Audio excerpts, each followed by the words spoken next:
Hello दोस्त, नमस्कार। तो हमारे यूट्यूब चैनल सखी सहेली में आप लोग के स्वागत बा। आई एगो झूमर सुनावत तनी जा हमनी के, जौन कि उनकर पति देव बाहर चल गइल बा जा तड़े और कैसे उ जाए खातिर जिद करत तड़ी। आई गीत के भाव में हमनी के सुनावत तनी जा। बहुत प्यारा सा झूमर बा। ढेर दिन रह के चानी कटनी रउआ जी गुजरात में, ए सैया अब ना हम सुनी हम है गाँव देहात में। ए सैया अब ना हम सुनी हम है गाँव देहात में।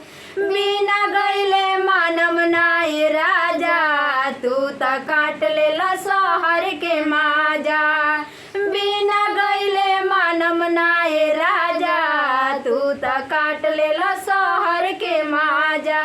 कहतानी ले ले चली, कहतानी ले ले चली सैया हमरो के साथ में। ए सैया अब ना हम सुनी हम है गाँव देहात में।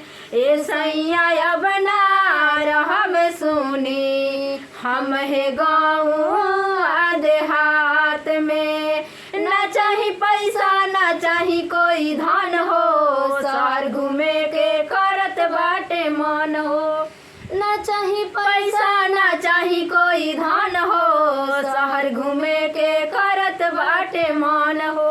कहतानी ले ले चली, कहतानी ले ले चली सैया हमरो के साथ में। ए सैया अब ना हम सुनी हम है गाँव देहात में।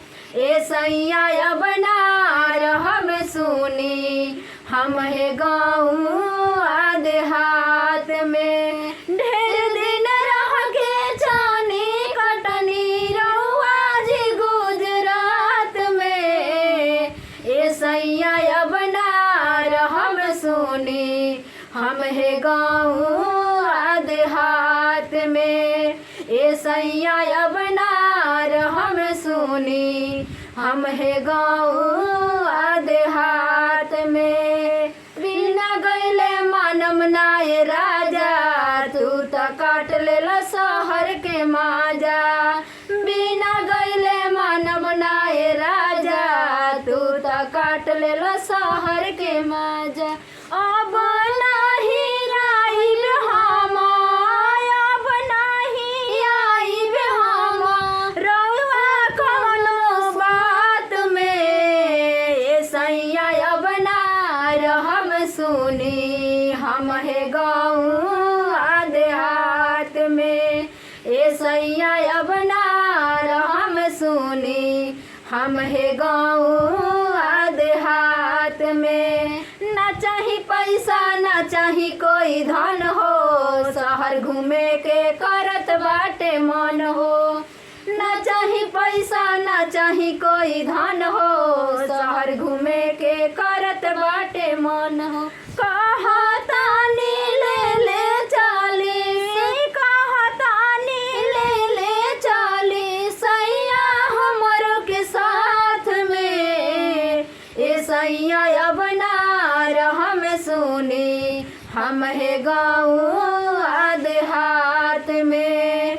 ए सैया अब ना हम सुनी हम है गाँव देहात में। धन्यवाद। गीत अच्छा लगी तो लाइक करम जा और शेयर करम जा और कमेंट में जरूर बताएं जा हमने के दोनों बहन के झूमर गीत कैसन लागल हा।